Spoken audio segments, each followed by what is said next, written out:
अरे सांगलीमध्ये म्हणले महाराष्ट्र संस्कृती बचाव सभा आणि मला आई म्हणून शिव्या देत होते. मला ते गोप्या गोप्या म्हणले का नाही सांगा? कुठल्या टीव्ही वरती ह्याच्यावर चर्चा झाली का? एक विधानसभेचा आमदार ज्याला 40,000च्या मतांनी निवडून दिलाय त्याच्या विरोधामध्ये हे शिव्या देत आहेत, हे गोप्या गोप्या म्हणतायत. कुठं डेबिट झालं नाही, कुठं तिथं असा स्पेशल रिपोर्ट झाला नाही. म्हणजे ह्यांना हे मान्य आहे. मला सामान्य घरातला पोरगा आहे, मला गोप्या म्हणला काय आणि काय म्हणला मला त्याचा फरक पडत नाही. मग मी तुला जनत्या म्हणलं तर चालेल का? चालेल का? मी म्हणणार नाही, पण असं म्हणलं तर चालेल का? अरे त्या जयंत्याला माझं चॅलेंज आहे. माझी हात आणि पाय तोडायची तुम्ही भाषा सांगलीमध्ये केली. ते वाळव्याचं कुत्र म्हणत होतं की त्याला पोरं हुडकायला चालले. त्या जयंत्याला आणि त्या वाळव्याच्या कुत्र्याला मी आवाहन करतोय बिरोबाच्या बनातनं, तुम्ही जर जातीवंत पाटील असाल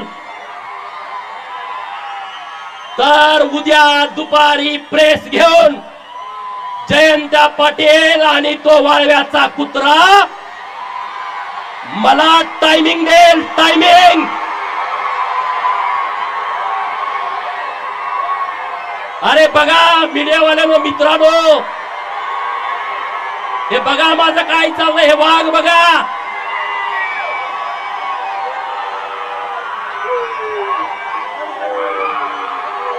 माझं वाक्य पुढचं ऐकून घ्या.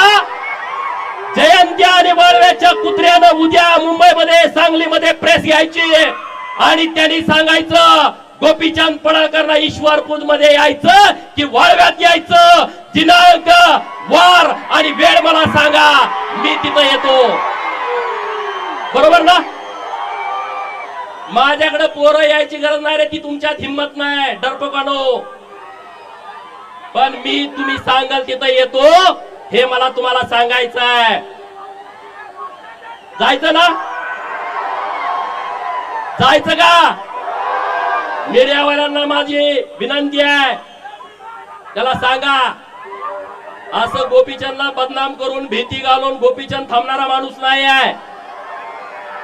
गोपीचंद फकीर माणूस आहे ना, मला आगे ना पिछा.